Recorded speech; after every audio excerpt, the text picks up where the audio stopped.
Hello again, everybody.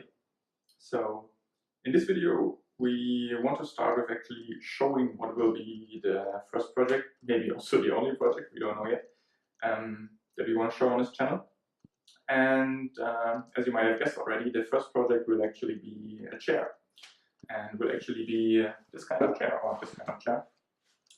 And the reason why we're showing you actually first what we are going to build is that I'm usually disappointed from most YouTube building videos that you only see the finished project in the end. So that's why we are going to show you the finished project first. And the other important thing is, why would you want to build why are we making a video about a chair? And the reason there is that there are very few projects about like building chairs in a simple way out there, and so we actually had to come up with one ourselves, and I think might be worth to share it. So the most simple chair that we could find with plans on the internet is actually this one from Homemade Modern, and as you can see, it's a very different kind of chair. So it's all held together by these cable ties, and it's basically just cutting pieces of plywood in more or less the right dimension. Dimensions are not so critical. Drilling some holes to actually kind of tie everything together or stitch everything together. And you have a chair that is somewhat flexible, which is actually nice. And it's also pretty heavy. And the other problem that it has, why we didn't end up buying more of these, is that it's a little bit too low for actually like sitting on a table.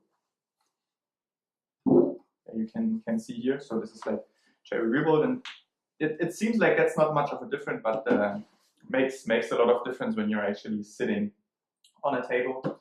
And also it just wasn't really comfortable for us to sit on this one, but it's a really nice idea, and we're still very happy that we actually built it. Okay, so now about the chairs that we are actually going to show you how to build. So this is actually like the very first model, and there are some interesting things to point out about this one. Mainly that you can actually make some errors and still end up with something that resembles a chair. And also that there is always like some iteration in the whole process. So like the more you do of anything, like you will get better at some point.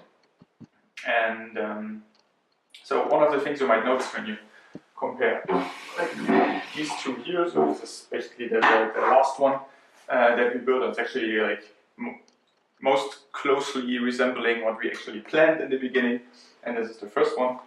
And you see that this one is much longer, the way it was actually intended, and this one has like a too short seating area, which for small persons, like me and my wife, we are both small persons, so that's quite alright, but that's actually more comfortable to sit on.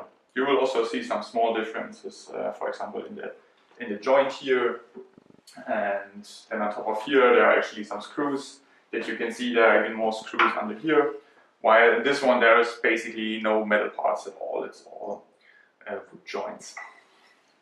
Okay, so just for comparison, this one over here is a more traditional chair, and it's also almost falling apart, so it's quite like wobbling around and not very stable. But you can see it has like very similar dimensions to the one that we built. It has like about the same height, like it has like about the same angle in the backrest, but it still looks quite different. And one of the reasons is that chairs are traditionally joined together with mortise and tenon joints. So what you see here is not actually like what really keeps the chair together, but there is actually like some wood going into this piece here to make a bigger area for the glue to connect these two pieces. And the problem with like mortise and tenon joints is that, especially for beginners, they are very hard to get right. And we didn't think we could do it at this point, and we needed to build some chairs, or we wanted to build some chairs. And so we thought like there must be another way to actually make a chair that is stable, doesn't wobble around, and keeps up over the years. And the most critical part in the whole chair is actually this area here. So this is where the most force will be put onto, because if you, like, in the worst case, you lean backwards on the chair, so it's only standing on the two legs in the back, but then you still have like most of your body weight on here, and so most of the stress will be in this joint. So that's the most critical area. This one over here is not so critical because your main body weight might be on one of the legs, but it's not really putting stress on the joint on here. Okay, so then the question is, how do we actually make this critical joint in the chair, so on this like back part here, to be very stable but still simple to do? And one of the most simple joints you can make as a beginner that is still very strong, it's basically also the strongest joint that you can make, is a half lap joint. And it's called half lap because you're basically like cutting away half of the wood from both sides and then glue it together. And because you're exactly cutting away half of the wood, it actually gives it a lot of strength, also gives it very big glue area, so that's very important.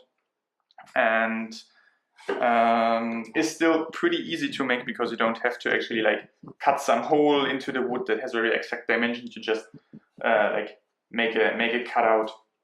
And in the way it's done here, it's also pretty big cutout, so it's pretty easy to make. So here you can see that's the front part, so where the front legs are joined to the rest of the chair. And again, we used a half lap joint for like the critical area to connect the leg here. And then there are also some dowels in here to give this part a little more strength. Also, that's not really critical, but of course the dowels also basically strengthen up the half lap joint for the leg in here. So that was the basic introduction about how we came up with the idea for these chairs and for this small video series. There are of course lots of more parts to explain how to make them, like how to make this connection here, how to make this connection here, but this we will see along the way. And so thanks everybody for tuning in.